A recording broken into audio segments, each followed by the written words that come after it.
자, 오늘 성경 본문은 고린도전서 15장 51절에서 54절입니다. 제가 먼저 봉독하겠습니다.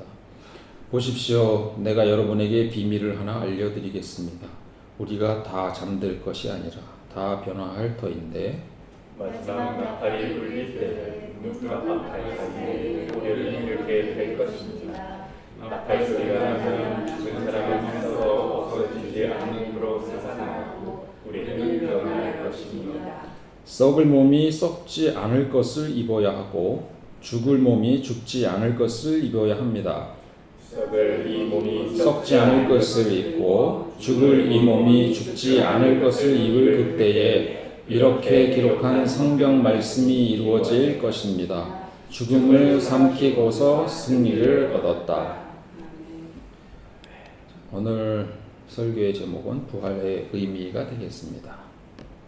바울이 쓴 고린도전서 12장은 성령의 은사장이라고 하죠. 고린도 13장은 사랑장이라고 부르고 14장은 예언과 방언, 그리고 15장은 부활장으로 잘 알려져 있습니다.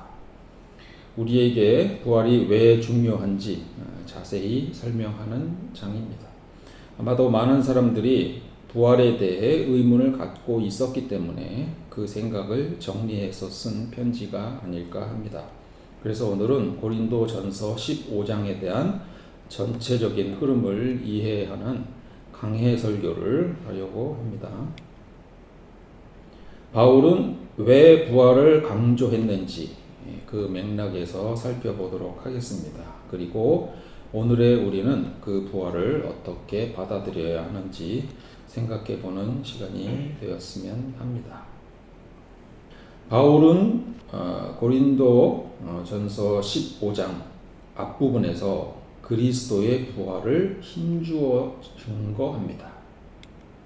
이것은 교인들 중에 죽은 사람의 부활을 부정하는 교인이 있기 때문인 것으로 보입니다. 12절에 이렇게 쓰고 있습니다. 그리스도께서 죽은 사람 가운데서 살아나셨다고 우리가 전파하는데 어찌하여 여러분 가운데 더러는 죽은 사람의 부활이 없다고 말합니까? 바울은 그리스도의 부활을 신령한 몸으로의 부활이라고 강조하고 있습니다. 44절에 자연적인 몸으로 심는데 신령한 몸으로 살아납니다. 이렇게 말하고 있습니다. 따라서 사람들이 본 부활한 예수의 모습은 이 세상의 몸을 갖는 예수의 모습보다는 신령한 영적인 몸으로 이해해야 옳을 것입니다. 그리고 그것은 썩지 않을 변화된 몸입니다. 53절에 이렇게 쓰여 있습니다. 썩을 몸이 썩지 않을 것을 입어야 하고 죽을 몸이 죽지 않을 것을 입어야 합니다. 바울이 다마스커스에서 만난 예수는 예수를 만났을 때도 영적인 예수를 본 것이었습니다. 사도행전 9장 7절은 이렇게 기록합니다. 그와 동행하는 사람들은 소리를 들었으나 아무도 보이지는 않으므로 말을 못하고 멍하게 서 있었다. 이것으로 볼 때 여러 사람이 예수를 목격했다고 하는 바울의 주장도 육의 예수라기보다는 영적인 환상 속에서의 예수일 가능성이 높습니다. 고린도전서 15장 6절에 한 번에 500명이 넘는 형제 자매들에게 나타나셨는데 이렇게 쓰여 있는데 현실적으로는 그 영적인 예수를 본 것으로 판단하는 것이 더 합리적이지 않나 이렇게 생각이 됩니다. 그래서 정리하면 예수의 부활은 육적인 것이 아니라 신령한 영적인 형태로 여러 사람들에게 나타났다는 것입니다. 그리고 지금도 이런 체험을 하는 사람들은 많이 있습니다. 살아있는 예수를 만났다는 체험입니다. 이런 영적 체험을 한 바울은 이후 자신을 사도라고 주장하는데요. 자신의 사도직이 인간에 의해 위임받은 것이 아니라 예수 그리스도와 하나님께로부터 직접 부여된 것이라고 주장합니다. 갈라디아서 1장 1절에 이렇게 쓰고 있습니다. 마지막 부분에 하나님 아버지께서 임명하심으로써 사도가 된 나 바울이 그런데 사실 사도는 제자가 아닙니다. 두 개는 다른 개념입니다. 제자는 마테테스라고 헬라어로 쓰고 있고, 사도는 아포스톨로스라고 씁니다. 두 개는 다른 단어이고요. 제자는 배우는 사람이라는 뜻이 있고, 사도는 파견된 자라는 의미를 갖고 있습니다. 그런데 그것을 의식해서인지 바울은 자신이 사도라는 단어를 썼지만 사실 그 의미는 제자와 동등한 자격을 가진 사람이라는 의미로 사용했습니다. 고린도전서 15장 9절을 제가 읽어보겠습니다. 나는 사도들 가운데 가장 작은 사도입니다. 나는 사도라고 불릴 만한 자격도 없습니다. 그것은 내가 하나님의 기회를 받게 했기 때문입니다. 게다가 바울은 제자라는 단어를 한 번도 사용한 적이 없습니다. 의도가 있는 것처럼 보입니다. 제자가 뭐 중요하냐? 하나님의 일을 하는 사람은 다 사도로서 똑같다. 뭐 이런 생각인 것처럼 느껴집니다. 5절이 재미있는데요. 5절을 한번 읽어보도록 하겠습니다. 게바에게 나타나시고 다음에 12 제자에게 나타나셨다고 하는 것입니다. 이렇게 번역이 되어 있습니다. 우리나라 한국어로는. 근데 원어를 보면, 영어를 보면 어떻게 되냐면 그냥 12 이렇게 되어 있습니다. 12로만 기술이 되어 있고요. 헬라어도 마찬가지입니다. 제자란 단어를 쓰지 않고 있습니다. 그냥 12에게 나타나셨다라고만 쓰고 있는 것입니다. 제자라는 단어는 복음서와 사도행전에는 나오지만 바울이 쓴 서신에는 한 번도 등장하지 않습니다. 바울은 베드로의 아람어인 게바라는 이름을 여러 번 언급하는데요. 한 번도 예수님의 제자 게바라고 부른 적이 없습니다. 본인은 그렇게 사도라고 강조하면서 말이죠. 바울은 경쟁심과 제자가 아니라는 자격지심이 있었고 12 제자와 같이 사도로 불리고 싶어 했던 것으로 추측합니다. 9장 2절은 그가 이방인 사역에 크게 공헌한 것은 사실이지만 그럼에도 예수를 평생 한 번 직접 본 적이 없는 그가 다른 12 제자와 같이 사도라고 불리는 것에 대한 반대 의견이 있는 것으로 해석할 여지가 있습니다. 다른 사람들에게는 내가 사도가 아닐지 몰라도 이렇게 시작합니다. 여러분에게는 사도입니다. 이렇게. 사실 영적인 예수를 만난 사람은 수도 없이 많고 그들이 예수 사역을 위해 헌신했다고 해서 모두 사도로 불리지는 못했습니다. 단지 바울은 스스로가 사도로 불리기를 원했으나 실제 12 제자와 동일하게 인정받지는 못했습니다. 그것을 알고 있는 그는 사도임을 인정받기 위해 애를 쓴 흔적이 곳곳에서 드러납니다. 갈라디아서 2장 2절에 나는 이방 사람들에게 전하는 복음을 그들에게 설명하고 유명한 사람들에게는 따로 설명하였습니다. 이렇게 말합니다. 그것은 내가 달리고 있는 일이나 지금까지 달린 일이 헛되지 않게 하려고 하는 것입니다. 그리고 틈만 나면 자신이 사도라고 스스로 주장하고 강조합니다. 사실 모두가 인정하는 사도라면 이런 단어는 쓸 이유도 없었을 것입니다. 갈라디아서 1장 1절에 보면 하나님 아버지께서 임명하심으로써 사도가 되었다 이렇게 쓰고 있고요. 로마서 11장 13절에 내가 이방 사람에게 보내심을 받은 사도이니만큼 이라고 강조하고 있고요. 고린도전서 9장 2절에 여러분은 주님 안에서 나의 사도직을 보증하는 표입니다. 이런 표현들을 써가면서 사도를 상당히 강조를 하고 있습니다. 사실 바울의 예수에 대한 신학적 체계는 예수님이 직접 알려준 것이라고 생각하는 사람들이 많은데 사실 그는 영적 체험 후에 잘 알려지지 않은 3년간의 준비 기간을 통해 생각을 정리했습니다.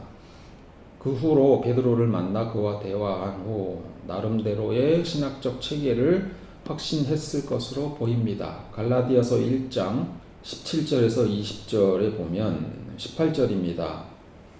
다마스쿠스로 되돌아갔습니다. 3년 뒤에 나는 게바를 만나려고 예루살렘으로 올라갔습니다. 나는 그와 함께 보름 동안을 지냈습니다. 그러나 나는 주님의 동생 야고보 밖에는 사도들 가운데 아무도 만나지 않았습니다. 이렇게 쓰고요. 마지막에 이렇게 씁니다.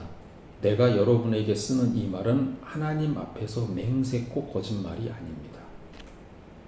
이 말이 좀 재미있습니다. 아니, 이 말을 왜 넣었어야 됐죠? 그냥 그렇다고 하면 되는데. 다른 사람들이 바울이 여러 사람을 만나 신학적 체계를 만났다고 주장하는 것에 대한 반박일 수 있습니다. 난 다른 사람 만난 적 없다. 베드로와 야고보만 만났다. 이렇게 하는 것처럼 느껴진다는 사실입니다. 자, 그러면 바울이 이렇게 해서 만든 신학적 체계는 무엇인지 살펴보도록 하겠습니다. 바울은 다양한 사유를 거쳐 신학 체계를 정립했을 것입니다. 그중 오늘 논의할 주제는 부활입니다. 바울 신학에서 부활은 핵심적인 위치를 차지하며 그에게 매우 중요한 의미를 지닙니다. 그의 논리는 이렇습니다. 아담의 죄로 모든 사람이 죽게 되었습니다. 그리스도의 부활은 사망을 이긴 것이며 죄로부터의 승리입니다. 그리고 우리는 아담의 육신의 자녀였습니다. 그러나 그리스도 예수를 믿음으로 성령의 법을 따라 이제 하나님의 자녀가 되는 것입니다. 라고 주장합니다. 하나님의 자녀가 된다는 것은 죽음을 이기는 것이며 그것은 곧 부활을 의미합니다. 부활이 없으면 죽음을 이기지 못한 것이고 우리는 여전히 죄 가운데 있는다는 사실이고 부활이 없으면 따라서 예수를 믿는 의미가 없다고 주장하는 겁니다. 바울은 왜 아담의 죄가 우리에게 상속된다고 생각했으며 예수를 믿으면 그 죄가 없어진다고 생각했을까요? 바울은 아담을 첫 사람이라고 하고 예수를 둘째 사람이라고 표현합니다. 고린도전서 15장 47절이죠. 첫 사람은 땅에서 태어났으므로 흙으로 되어 있지만 둘째 사람은 하늘에서 태어났습니다. 아담 이후에 수많은 사람들이 태어났는데 왜 예수를 둘째 사람이라고 표현했을까요? 대표성을 가지고 있기 때문입니다. 여러분과 저는 인간이라는 공통성을 가지고 있습니다. 그 속성은 어디서 나왔을까요? 저희 부모로부터 나왔고 그 부모는 부모의 부모로부터 나왔고 그 부모는 다시 부모의 부모의 부모로부터 나왔습니다. 이렇게 따져서 올라가다 보면 아담까지 올라갑니다. 성경적으로 아담은 인간의 최초 조상이면서 아담이 가진 속성은 우리에게 모두 전달된다고 생각했습니다. 만일 아담의 어떤 속성이 없어진다면 우리도 그 속성을 갖고 있지 않게 되는 겁니다. 혹시 2주 전에 설교했던 보편자란 용어를 기억하시나요? 아담은 우리의 보편자입니다. 대표자입니다. 우리의 공통적인 속성을 가지고 있는 실제로 존재하는 대표이다 이런 얘기입니다. 물론 현대인인 우리는 인간의 속성은 DNA로 전달된다는 것을 알고 있고 또 어떤 개인의 행동에 대한 속성은 후대에 전달되지 않는다는 것을 알고 있지만 옛 사람들은 그렇게 생각하지 않은 것으로 보입니다. 그래서 아담의 죄가 우리에게 전달된다고 생각한 것이죠. 그런데 만일 우리의 대표자가 보편자가 아담이 아닌 둘째 인간인 둘째 대표자인 죄 없이 순결한 예수가 된다면 우리는 더 이상 아담의 죄라는 속성을 가지지 않게 된다는 겁니다. 바울은 우리의 대표자, 즉 보편자를 아담에서 예수로 바꿀 수 있다고 본 것입니다. 어떻게 가능할까요? 예수를 믿으면 된다는 겁니다. 바울의 발상은 지금으로 봐서는 받아들이기 힘든 면도 있을 수 있고 매우 독특한 면이 있습니다만, 당시에는 인간의 보편자가 실제로 존재한다는 생각이 오히려 더 일반적인 생각이었을 수 있고 일반인들에게 더 잘 이해되는 그런 설명이었을 수 있습니다. 이러한 생각에 기초하여 바울은 부활을 믿지 않는 사람들에게 부활을 설득합니다. 바울의 설득 방법을 보겠습니다. 성경 앞부분부터 쭉 볼 텐데요. 제가 정리를 하겠습니다. 고린도전서 15장 17절에서 19절에 전체 요지가 드러나 있습니다. 예수의 부활은 죄를 없애주는 것이라고 강조합니다. 17절 읽어보겠습니다. 그리스도께서 살아나지 않으셨다면 여러분의 믿음은 헛된 것이 되고 여러분은 아직도 죄 가운데 있을 것입니다. 그리고 그리스도 안에서 잠든 사람들도 멸망했을 것입니다. 부활이 굉장히 중요하다고 강조하는 것이죠. 그 다음에 이어서 20절에서 23절에 보면 아담과 그리스도의 관계를 설명합니다. 죽음과 생명의 관계로 설명합니다. 바울에게 있어서 생명은 곧 부활입니다. 21절이 한 사람으로 말미암아 죽음이 들어왔으니 또 한 사람으로 말미암아 죽은 사람의 부활도 옵니다. 예수 그리스도를 통해서죠. 그리고 그리스도 안에서 모든 사람이 살아나게 될 것입니다. 라고 설명을 하고 있습니다. 바울은 종말론자였습니다. 예수가 곧 재림할 것이며 이 세상을 통치할 것이라고 믿었습니다. 이런 생각은 24절에서 26절에서 표현되고 있습니다. 그때가 마지막입니다. 그때에 그리스도께서 모든 통치와 모든 권위와 모든 권력을 폐하시고 그 나라를 하나님 아버지께 넘겨드릴 것입니다. 하나님께서 모든 원수를 그리스도 발 아래에 두실 때까지 그리스도께서 다스리셔야 합니다. 맨 마지막으로 멸망받을 원수는 죽음입니다. 그래서 고린도전서 7장에 곧 세상 끝이 다가오는데 무슨 결혼을 하냐 이렇게 표현을 하는 거죠. 고린도전서 7장 29절에서 31절을 제가 잠깐 읽어보면 형제 자매 여러분, 내가 말하려는 것은 이것입니다. 때가 얼마 남지 않았으니 이제부터는 안에 있는 사람은 없는 사람처럼 하고 우는 사람은 울지 않는 사람처럼 하고 기쁜 사람은 기쁘지 않은 사람처럼 하고 무엇을 산 사람은 그것을 가지고 있지 않은 사람처럼 하고 세상을 이용하는 사람은 그렇게 하지 않은 사람처럼 하십시오. 이 세상의 형체는 사라집니다. 이렇게 말하고 있습니다. 자, 그러면 이런 종말 시기에 우리가 부활을 하게 되는데 그것을 어떻게 설명하는지 한번 보겠습니다.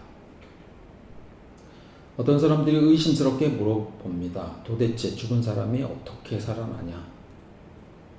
바울은 여기서 씨의 비유로 설명합니다. 우리의 삶은 씨를 뿌리는 것이고 씨는 썩고 죽어서 새롭고 고유한 몸으로 다시 태어난다는 것입니다. 36절 보겠습니다. 어리석은 사람이여, 그대가 뿌리는 씨는 죽지 않고서는 살아나지 못합니다. 이렇게 되어 있죠. 맨 마지막에 그 하나하나의 씨앗에 각기 고유한 몸을 주십니다. 사실 생물학적으로 씨가 죽어서 뭐가 자라는 게 아닙니다. 씨는 새로운 생명의 시작이지 씨가 없어지고 새로운 생명이 나타나는 게 아닙니다. 그런데 이렇게 이해하면 나머지가 설명이 안 되니 이 당시 사람들의 생물학에 대한 이해가 이 정도였다는 선에서 이해하면서 읽으면 될 것 같습니다. 자, 어쨌든 씨에 대한 비유로 뭔가가 죽어서 새로운 게 태어난다. 이렇게 설명하고 그 다음에 설명을 이어갑니다. 그게 39절에서 44절까지인데요.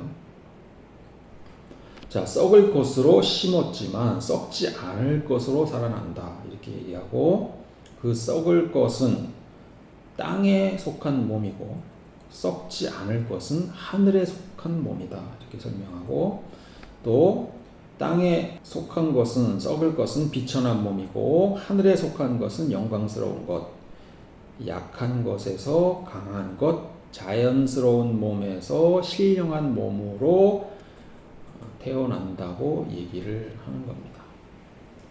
그리고 나서 설명을 조금 더 확장합니다. 이것을 아담과 예수의 관계로 다시 설명합니다. 아담의 영, 예수의 영 이렇게 비교를 하면서 아담의 영은 자연적인 것, 예수의 영은 신령한 것 이렇게 설명합니다. 아담은 흙에 비하고 예수는 하늘에 비유해서 이렇게 설명을 합니다. 이것은 A에서 B로 넘어간다는 것이 되는 겁니다. 그러니까 흙으로 빚은 사람의 형상을 우리가 입어서 그 나중에 하늘의 형상을 입은 그분의 형상을 입을 것이라는 것, 우리의 변화를 의미한다는 것입니다. 그래서 바울이 얘기하는 부활은 육적인 것에서 영적인 것으로의 변화라고 말할 수 있습니다. 그러면서 바울은 조금 신이 났습니다. 좀 흥분해서 말을 합니다. 보십시오. 내가 여러분에게 비밀을 하나 알려드리겠습니다. 이러고 말을 합니다. 우리가 다 잠들 것이 아니라 다 변화할 것인데 이렇게 말하죠. 그래서 썩을 몸이 썩지 않게 될 것이고 죽음이 부활이 된다는 얘기입니다. 자, 이것이 바울이 얘기한 비밀입니다. 청기누서를 이렇게 했고요. 그 다음에 조금 더 흥분합니다. 이미 승리를 쟁취한 듯 감격해서 외칩니다. 죽음아 너의 승리가 어디에 있느냐? 죽음아 너의 독침이 어디에 있느냐? 죽음의 독침은 죄요. 죄의 권세는 율법입니다. 그러나 우리 주 예수 그리스도를 통하여 우리에게 승리를 주시는 하나님께 우리는 감사를 드립니다. 그러므로 나의 사랑하는 형제자매 여러분 굳게 서서 흔들리지 말고 주님의 일을 더욱 많이 하십시오. 여러분이 아는 대로 여러분의 수고가 주님 안에서 헛되지 않습니다. 이렇게 마무리를 짓습니다. 바울이 주장한 이것에 근거하여 우리가 부활의 의미를 한번 생각을 해보도록 하겠습니다. 그렇다면 우리에게 부활이 어떤 의미가 있을까? 보신 바와 같이 부활이란 어떤 상태에서 또 다른 상태로의 변화를 의미합니다. 썩을 것으로부터 썩지 않을 상태로 바뀌는 것이고 약한 것에서 강한 상태로 바뀌는 것이고 자연적인 것에서 신령한 것으로 죽음에서 생명으로 변화하는 것입니다. 즉 변화는 이전의 모습을 뒤로 하고 새로운 존재가 된다는 뜻입니다. 빅토르 위고의 레미제라블이라는 유명한 소설이 있습니다. 굶주리는 7 조카를 위해 빵 한 조각을 훔친 죄로 19년의 감옥살이를 한 장발장이라는 인물이 나오죠. 전과자라는 이유만으로 모두의 박해를 받던 장발장은 세상에 대한 분노가 있었지만 그 은식기에 은초 때까지 선물로 준 미리엘 주교에게 감명을 받아 새로운 삶을 살기로 결심합니다. 장발장은 가석방 중인 전과자로 그거 훔쳐서 경찰에 잡혀서 끌려오죠. 경찰 앞에서 주교는 이렇게 말합니다. 그는 도둑이 아닙니다. 내가 그에게 은식기를 준 것입니다. 그런데 장발장 당신은 왜 은초 때는 두고 갔소? 그것도 가져가시오.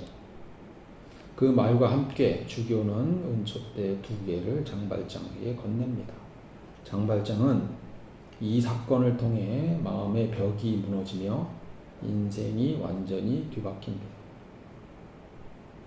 그는 자신을 억누르고 있던 분노와 증오를 뒤로 하고 새로운 삶을 선택하게 됩니다. 이것이 삶의 부활입니다. 진정한 부활은 머리로만 믿는 것이 아니라 나를 묶고 있던 과거에서 풀려 나오는 것입니다. 장발장은 이전에 증오와 분노에 찬 전과자였으나 이후에 사랑과 정의로 살아가는 사람이 되었고, 이전에 세상의 상처를 입은 자였으나 이후에 세상을 치유하는 자가 되었고, 이전에 용서를 몰랐던 자였으나 용서를 선택하는 자가 되었고, 절망에 갇힌 자였으나 희망을 선택하는 자가 된 것입니다. 우리는 어떤 과거의 모습에서 풀려나와 새로운 상태로 변화할까요? 괄호넣기를 해볼까요? 이전에 우리의 모습이 절망 속에 갇힌 자였다면 이후에 우리의 모습은 소망을 품은 자가 될 수 있습니다. 죄 가운데서 헤매던 자였다면 의로운 삶을 살아내는 자일 수 있습니다. 세상의 허망한 탐욕에 묶인 자였다면 그 욕심 대신 사랑과 나눔을 선택하는 자가 될 수 있습니다. 두려움에 지배당한 자였다면 담대함으로 나아가는 자가 될 수 있고, 다른 사람을 비판하는 자였다면 다른 사람을 사랑하는 자가 될 수 있고, 자기만을 위해서 살던 사람은 다른 사람을 위해 섬기는 자가 될 수 있고, 베품을 받는 자였다면 이제는 베푸는 자가 될 수 있고, 타인의 인정을 받고자 했던 자는 이제 인정이 아니라 자기만의 사명을 따라가는 그런 삶을 살 수 있을 것입니다. 이 괄호는 여러분이 각자 채워보시기 바랍니다. 오늘 부활절을 맞이하여 우리는 우리의 삶 속에서 어떤 삶의 부활을 꿈꾸며 살아갈지 생각해 보면 좋을 것 같습니다. 다 기도하겠습니다.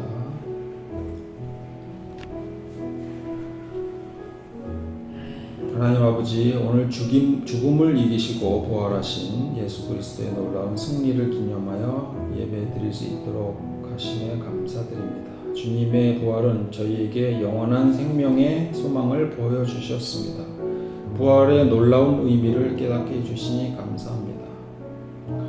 바라기는 예수님의 부활이 저희 삶 속에서도 부활의 역사로 나타나게 하옵소서. 이제는 잘못된 과거를 뒤로하고 새로운 삶을 살아가게 하시며 낡은 모습은 벗어버리고 아름다운 모습으로 변화되기를 간절히 소망합니다. 절망 대신 소망을, 미움 대신 사랑을 선택하며 살아가게 하시고, 이기심을 버리고 서로를 섬기며 세상의 인정이 아닌 오직 주님의 뜻을 따라 살아가도록 인도하옵소서. 부활의 능력이 저희 삶 속에서 강력하게 역사하여 날마다 새로운 피조물로 변화되게 하여 주옵소서. 예수님 이름으로 기도드립니다.